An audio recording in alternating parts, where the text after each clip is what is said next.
তব আখলাক করেছে খোদা সুমহান, সুন্দর অবয়ব করেছে রহমান। আলহামদুলিল্লাহি রব্বিল আলামিন ওয়াসসালাতু ওয়াসসালামু আলা খাতামিন নাবিয়্যিন। আম্মা বা'দ, ফাআউযু বিল্লাহি মিনাশ শাইতানির রাজীম। বিসমিল্লাহির রহমানির রহিম। আসসালাতু ওয়াসসালামু আলাইকা ইয়া রাসূলাল্লাহ, আসসালাতু ওয়াসসালামু আলাইকা ইয়া হাবিবাল্লাহ, আসসালাতু ওয়াসসালামু আলাইকা ইয়া নবিয়াল্লাহ ওয়া আলা আলিকা ওয়া সুহাবিকা ইয়া নূরাল্লাহ। মাদিনী চ্যানেলের দর্শক শ্রোতা, আপনাদের সবাইকে জানাই অনেক অনেক শুভেচ্ছা ও স্বাগতম মাদিনী চ্যানেল বাংলার ধারাবাহিক অনুষ্ঠান সিরাতে মুস্তাফা সাল্লাল্লাহু তাআলা আলাইহি ওয়া আলিহি ওয়াসাল্লামে। এই অনুষ্ঠানে আমরা প্রতিটি পর্বে প্রিয় নবী রাসূল আরবি সাল্লাল্লাহু তাআলা আলাইহি ওয়া আলিহি ওয়াসাল্লামের জীবনী সম্পর্কে ধারাবাহিকভাবে আলোচনা করেছি। এর প্রতিটি পর্বে নবী করিম সাল্লাল্লাহু তাআলা আলাইহি ওয়া আলিহি ওয়াসাল্লামের জীবনীর এক একটি অংশকে আলোচনা করার চেষ্টা করেছি এবং নবী করিম সাল্লাল্লাহু তাআলা আলাইহি ওয়া আলিহি ওয়াসাল্লামের জীবনীতে আমাদের জন্য যে উত্তম আদর্শ রয়েছে এর উপর আমরা কিভাবে আমল করতে পারি এবং এর দ্বারা ইহকাল ও পরকালে আমাদের কি কি উপকার ও ফজিলত লাভ হবে সেই বিষয় নিয়েও এই অনুষ্ঠানের প্রতিটি পর্বে আলোচনা করা হয়েছে। মাদিনী চ্যানেলের দর্শক শ্রোতা, এই ধারাবাহিকতায় এই অনুষ্ঠানের ৬৩তম এবং শেষ পর্ব আমরা আজকে এর মধ্যে আলোচনা করব নবী করিম সাল্লাল্লাহু তাআলা আলাইহি ওয়া আলিহি ওয়াসাল্লামের ওয়াফাত সম্পর্কে এবং এর পূর্বে ও পরে ঘটে যাওয়া কিছু ঘটনা সম্পর্কে। মাদিনী চ্যানেলের দর্শক শ্রোতা, আলোচনা শুরু করার পূর্বে আসুন দুরূদ শরীফের একটি ফজিলত শ্রবণ করি। ক্বালা রাসূলুল্লাহি সাল্লাল্লাহু তাআলা আলাইহি ওয়া আলিহি ওয়াসাল্লাম, মান সাল্লা আলাইয়া ফি ইয়াউমিন 50 মাররাতান সাহফাহতুহু ইয়াউমাল কিয়ামা। নবী করিম রউফুর রহিম সাল্লাল্লাহু আলাইহি ওয়া আলিহি ওয়াসাল্লাম ইরশাদ করেছেন, যে ব্যক্তি আমার উপর দিনে 50 বার দুরূদ শরীফ পাঠ করবে, কাল কিয়ামতের দিন আমি তার সাথে মুসাফা করব। সুবহানাল্লাহ।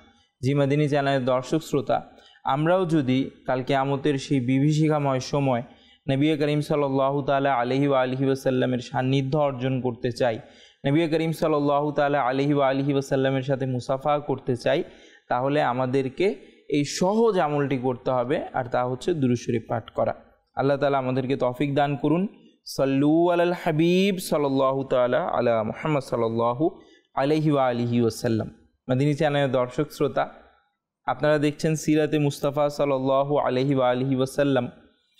আর এর পূর্বের পর্বে আমরা বিদায় হজ সম্পর্কে এবং গাদিরে খুমের মধ্যে নবী করিম সাল্লাল্লাহু তাআলা আলাইহি ওয়া আলিহি ওয়াসাল্লামের যে বক্তব্য ছিল সেই বিষয় নিয়েও আলোচনা করেছি, যার মধ্যে নবী করিম সাল্লাল্লাহু তাআলা আলাইহি ওয়া আলিহি ওয়াসাল্লাম বিদায় হজে এই মুসলিম উম্মার জন্য কিছু বাণী, কিছু উপদেশ দিয়েছেন, যা আমাদের জন্য খুবই জানা জরুরি, যেন আমরা এর উপর আমল করতে পারি। আর যদি এই বিষয় সম্পর্কে আমরা জানতে চাই, এরই সাথে গাদিরে খুমের মধ্যে নবী করিম সাল্লাল্লাহু আলাইহি ওয়া আলিহি ওয়াসাল্লাম আহলে বায়তের ফজিলত সম্পর্কে বলেছেন। বিশেষ করে হযরত আলী রাদিয়াল্লাহু তাআলা আনহু এর গুরুত্ব নবী করিম সাল্লাল্লাহু আলাইহি ওয়া আলিহি ওয়াসাল্লাম বর্ণনা করেছেন। তো কি আলোচনা হয়েছিল এবং সেটার প্রেক্ষাপট কী ছিল, এই বিষয়গুলো জানার জন্য অবশ্যই এর পূর্বের পর্ব দেখতে হবে। তাই আপনাদের অনুরোধ করব, যারা এর পূর্বের কোনো পর্ব মিস করেছেন বা দেখতে চান, তারা মাদিনী চ্যানেল বাংলার অফিসিয়াল ইউটিউব চ্যানেলে গিয়ে সিরাতে মুস্তাফার প্লে লিস্টে এর প্রত্যেক পর্ব দেখতে পাবেন। এরই সাথে এর পূর্বের পর্ব অর্থাৎ 62 নাম্বার এপিসোড দেখতে পারেন। এর মধ্যে আমরা বিদায় হজ সম্পর্কে এবং গাদিরে খুমের নবী করিম সাল্লাল্লাহু আলাইহি সাল্লামের যে বক্তব্য ছিল সে সম্পর্কে আলোচনা করেছি। মাদিনী চ্যানেলের দর্শক শ্রোতা, নবী করিম সাল্লাল্লাহু তাআলা আলাইহি ওয়া আলিহি ওয়াসাল্লাম এর সিরাত সম্পর্কে আমরা যখন আলোচনা করেছি, এর অনেকগুলো অধ্যায়ে এবং এই অনুষ্ঠানের অনেকগুলো পর্বে আমরা জেনেছি এবং নবী করিম সাল্লাল্লাহু আলাইহি সাল্লামের জীবনীতে দেখেছি যে মহান আল্লাহ তাআলা নবী করিম সাল্লাল্লাহু তাআলা আলাইহি ওয়াসাল্লামকে গায়েবের জ্ঞান দান করেছিলেন, অর্থাৎ এখন পূর্বে কি হয়েছে এবং আগামীতে কি হবে এই সম্পর্কে মহান আল্লাহ তাআলা নবী করিম সাল্লাল্লাহু তাআলা আলাইহি ওয়াসাল্লামকে জানিয়েছেন।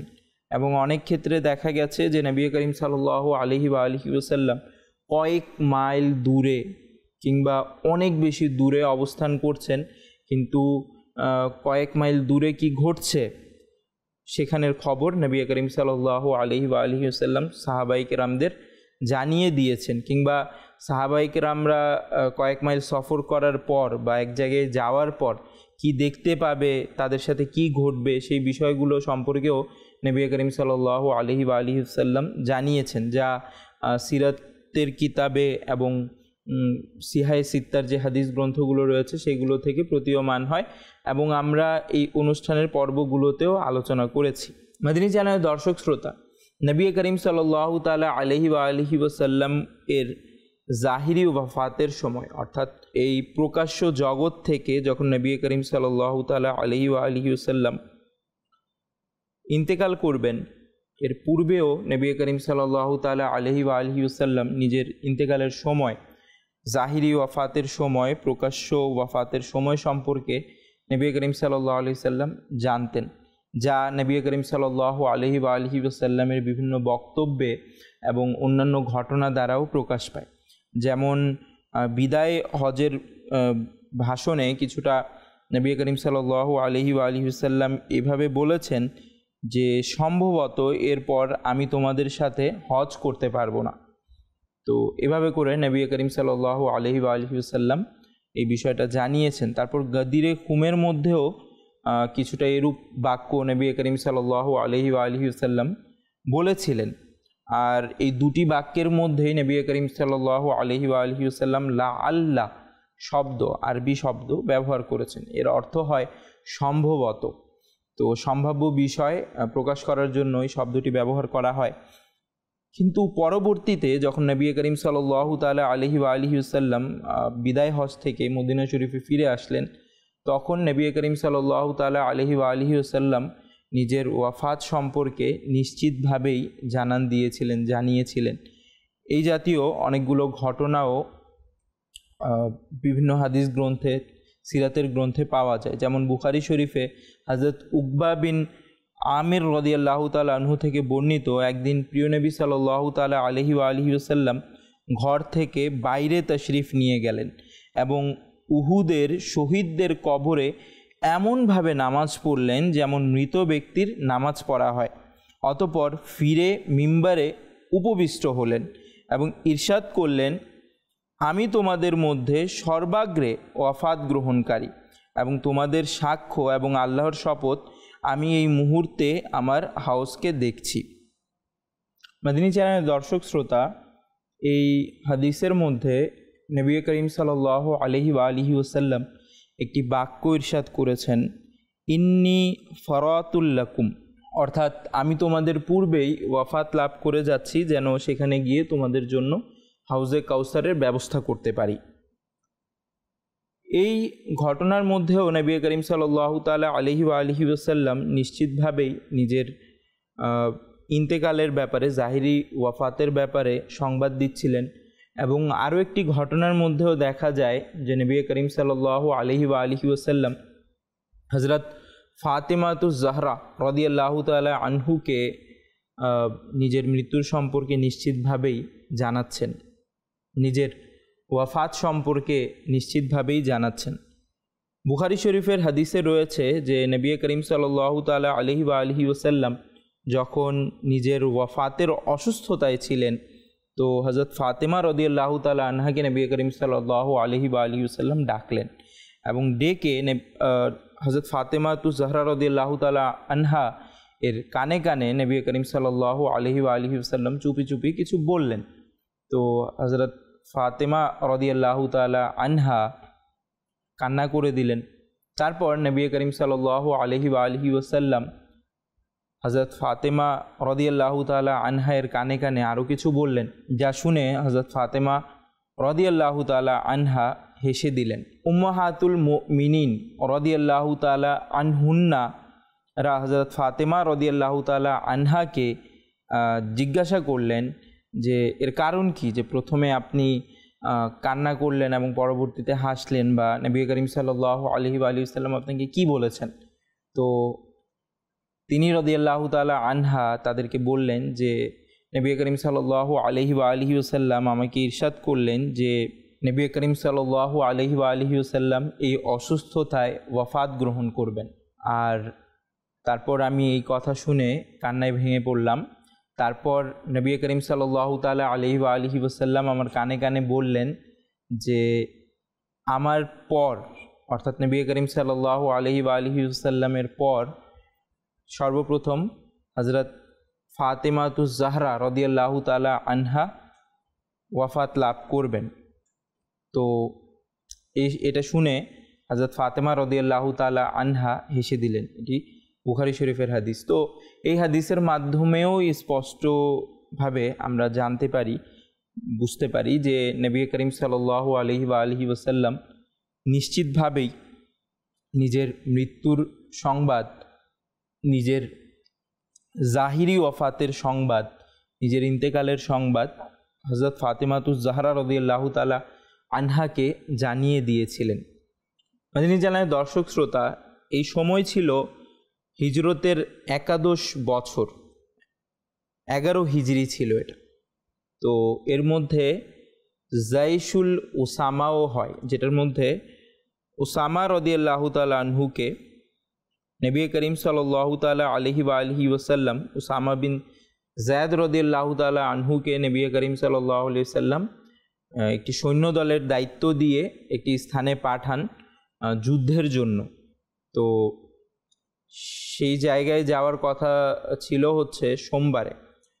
তো সোমবারে যখন তারা কিছু দূর রওনা হয়ে গিয়েছিল বা যাওয়ার কথা ছিল, এমনকি নবী করিম সাল্লাল্লাহু আলাইহি ওয়া আলিহি ওয়াসাল্লাম তাদেরকে প্রস্তুত করে দিয়েছিলেন। তো সোমবারে তারা জানতে পারে, হযরত উসামা বিন যায়েদ রাদিয়াল্লাহু তাআলা আনহু এর সম্মানিতা মাতা তিনি খবর পাঠান যে নবী করিম সাল্লাল্লাহু আলাইহি ওয়া আলিহি ওয়াসাল্লাম নিজের ইন্তেকালের শয্যায় শায়িত রয়েছেন। নবী করিম সাল্লাল্লাহু আলাইহি ওয়াসাল্লাম ইন্তেকাল করবেন, ওয়াফাত লাভ করবেন, জাহিরি ওয়াফাত লাভ করবেন। তো এটা তিনি জানতে পেরে সব সৈন্যদল নিয়ে মদিনায় ফিরে আসেন। আর এই যুদ্ধটা পরবর্তীতে হয় নবী করিম সাল্লাল্লাহু আলাইহি ওয়া আলিহি ওয়াসাল্লামের ওয়াফাতের পর, যখন হযরত আবু বকর সিদ্দিক রাদিয়াল্লাহু তাআলা আনহু খিলাফতের আসীনে সমাসীন হন। তিনি পরবর্তীতে এই যুদ্ধের জন্য, যেভাবে নবী করিম সাল্লাল্লাহু আলাইহি ওয়াসাল্লাম উসামা বিন যায়েদ রাদিয়াল্লাহু তাআলা আনহুকে সেনাপতি বানিয়ে দায়িত্ব দিয়ে যুদ্ধের জন্য পাঠিয়েছিলেন, ঠিক তেমনিভাবে হযরত আবু বকর সিদ্দিক রাদিয়াল্লাহু তাআলা আনহুও তাদেরকেই পাঠান এবং তাদের মাধ্যমেই পরবর্তীতে যুদ্ধ সংগঠিত হয় এবং মুসলমানরা এর মধ্যে জয়লাভ করে। মাদানী চ্যানেলের দর্শক শ্রোতা, নবী করিম সাল্লাল্লাহু তাআলা আলাইহি ওয়া আলিহি ওয়াসাল্লাম এর প্রকাশ্য অসুস্থতা, শারীরিক অসুস্থতা কবে শুরু হয়েছিল এবং নবী করিম সাল্লাল্লাহু আলাইহি ওয়াসাল্লাম কতদিন অসুস্থ ছিলেন, তো ঐতিহাসিকগণদের মধ্যে এই সবগুলো বিষয় এবং তারিখ সম্পর্কে মতানৈক্য রয়েছে। তবে 20 বা 22 সফর 11 হিজরিতে প্রিয় নবী সাল্লাল্লাহু আলাইহি ওয়া আলিহি ওয়াসাল্লাম জান্নাতুল বাকি, যা সাধারণ মুসলমানদের কবরস্থান, সেখানে অর্ধরাতে তাশরিফ নিয়ে গেলেন এবং সেখান থেকে ফিরে আসেন। তখন পবিত্র শরীর অসুস্থ হয়ে গেল, আর তা ছিল হযরত মায়মুনা রাদিয়াল্লাহু তাআলা আনহায়ের পালার দিন। অর্থাৎ সেই দিন নবী করিম সাল্লাল্লাহু আলাইহি ওয়াসাল্লাম হযরত মায়মুনা রাদিয়াল্লাহু তাআলা আনহা এর ঘরে অবস্থান করার দিন ছিল। তো সোমবার ছিল সেটা। সোমবারে নবী করিম সাল্লাল্লাহু আলাইহি ওয়াসাল্লামের অসুস্থতা খুবই বৃদ্ধি পেল। তার আকাঙ্ক্ষা অনুযায়ী সকল পবিত্র বিবিগণ নবী করিম সাল্লাল্লাহু আলাইহি ওয়াসাল্লামের যেভাবে চেয়েছিলেন, সকল বিবিগণ রাদিয়াল্লাহু তাআলা আনহুন্না অনুমতি দিয়ে দিলেন যে তিনি সাল্লাল্লাহু আলাইহি ওয়াসাল্লাম হযরত বিবি আয়েশা রাদিয়াল্লাহু তাআলা আনহায়ের ঘরে অবস্থান করেন। অর্থাৎ নবী করিম সাল্লাল্লাহু আলাইহি সাল্লাম এই অবস্থাতে চাচ্ছিলেন যে নবী করিম সাল্লাল্লাহু আলাইহি সাল্লামের সম্মানিতা এবং খুবই প্রিয় স্ত্রী হযরত আয়েশা সিদ্দিকা রাদিয়াল্লাহু তাআলা আনহায়ের ঘরে অবস্থান করতে। তো অন্যান্য বিবিগণও এর মধ্যে সম্মতি পোষণ করলেন। তো নবী করিম সাল্লাল্লাহু আলাইহি সাল্লাম হযরত আব্বাস ও হযরত আলী রাদিয়াল্লাহু তাআলা আনহুমা নবী করিম সাল্লাল্লাহু আলাইহি সাল্লামকে ধরাধরি করে হযরত আয়েশা সিদ্দিকা রাদিয়াল্লাহু তাআলা আনহায়ের ঘরে নিয়ে যান। যতক্ষণ সামর্থ্য ছিল তিনি সাল্লাল্লাহু আলাইহি সাল্লাম স্বয়ং নিজেই মসজিদে নববীতে নামাজের ইমামতি করেন, কিন্তু পরবর্তীতে হযরত আবু বকর সিদ্দিক রাদিয়াল্লাহু তাআলা আনহুকে নবী করিম সাল্লাল্লাহু আলাইহি সাল্লাম নামাজ পড়ানোর দায়িত্ব দিলেন। এবং এর দ্বারা এটাও ওলামারা বলেন যে নবী করিম সাল্লাল্লাহু আলাইহি সাল্লাম এর দ্বারা স্পষ্ট করে দিয়েছিলেন যে নবী করিম সাল্লাল্লাহু আলাইহি সাল্লামের পর ইমামতির দায়িত্ব কার কাঁধে যাবে, অর্থাৎ খিলাফতের দায়িত্ব কার কাঁধে যাবে, সর্বপ্রথম খলিফা কে হবেন। যেমনটা ইতিহাসের মধ্যে পাওয়া যায় যে পরবর্তীতে হযরত আবু বকর সিদ্দিক রাদিয়াল্লাহু তাআলা আনহুই ইসলামের প্রথম খলিফা হন এবং অন্যান্য সাহাবায়ে কিরাম আলাইহিম রিদওয়ান সকলে হযরত উমর ফারুক আজম, উসমান গনি রাদিয়াল্লাহু তাআলা আনহুমা, তারপর হযরত আলী রাদিয়াল্লাহু তাআলা আনহু সহ অন্যান্য সকল সাহাবীরা রাদিয়াল্লাহু তাআলা আনহুম নবী করিম সাল্লাল্লাহু আলাইহি সাল্লামের প্রিয় সাহাবী হযরত আবু বকর সিদ্দিক রাদিয়াল্লাহু তাআলা আনহু এর বায়াত গ্রহণ করেন। মদিনী চ্যানেলের দর্শক শ্রোতা, নবী করিম সাল্লাল্লাহু তাআলা আলাইহি ওয়া আলিহি ওয়াসাল্লাম ইমামতির দায়িত্ব দেন হচ্ছে আবু বকর সিদ্দিক রাদিয়াল্লাহু তাআলা আনহুকে। তো নবী করিম সাল্লাল্লাহু আলাইহি সাল্লামের জীবদ্দশায় হযরত আবু বকর সিদ্দিক রাদিয়াল্লাহু তাআলা আনহু 17 ওয়াক্তের নামাজে তখন ইমামতি করেছিলেন। একদিন জোহরের নামাজের সময় যখন নবী করিম সাল্লাল্লাহু আলাইহি সাল্লাম কিছুটা সুস্থতা অনুভব করলেন, তো তিনি আদেশ দিলেন যে 60টি মশকের পানি যেন নবী করিম সাল্লাল্লাহু আলাইহি সাল্লামের উপর ঢালা হয়। নবী করিম সাল্লাল্লাহু আলাইহি সাল্লাম গোসল করতে চেয়েছিলেন। তো যখন নবী করিম সাল্লাল্লাহু আলাইহি সাল্লাম গোসল করে নিলেন, হযরত আব্বাস ও হযরত আলী রাদিয়াল্লাহু তাআলা আনহুমা হুজুর সাল্লাল্লাহু আলাইহি সাল্লামের মুবারক বাহুতে ধরে মসজিদে নিয়ে আসেন। হযরত আবু বকর সিদ্দিক রাদিয়াল্লাহু তাআলা আনহু নামাজ পড়াচ্ছিলেন, পায়ের আওয়াজ পেয়ে পেছনে সরে যেতে লাগলেন। নবী করিম সাল্লাল্লাহু আলাইহি সাল্লাম যখন প্রবেশ করলেন, তো হযরত আবু বকর সিদ্দিক রাদিয়াল্লাহু তাআলা আনহু ইমামতি করছেন। তো যখন নবী করিম সাল্লাল্লাহু আলাইহি সাল্লামের পায়ের আওয়াজ পেলেন, তো তিনি সরে যেতে লাগলেন, কিন্তু নবী করিম সাল্লাল্লাহু আলাইহি সাল্লাম ইশারায় হযরত আবু বকর সিদ্দিক রাদিয়াল্লাহু তাআলা আনহুকে বাধা দিলেন এবং তার পাশে বসে নামাজ আদায় করলেন। প্রিয় নবী সাল্লাল্লাহু আলাইহি সাল্লামকে দেখে দেখে হযরত আবু বকর সিদ্দিক রাদিয়াল্লাহু তাআলা আনহু এবং অন্যান্য মুক্তাদিরা নামাজের আরকানসমূহ আদায় করতে থাকেন।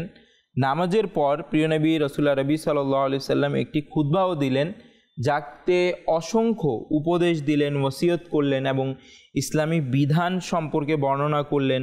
আনসার সাহাবায়ে কিরাম আলাইহিম রিদওয়ান যারা ছিলেন তাদের ফজিলত সম্পর্কে জানালেন, তারপর তাদের হক সম্পর্কে জানালেন, কিছু বাক্য ইরশাদ করলেন, আর সূরা আসর এবং আরও একটি আয়াত নবী করিম সাল্লাল্লাহু আলাইহি সাল্লাম সেখানে তিলাওয়াত করলেন।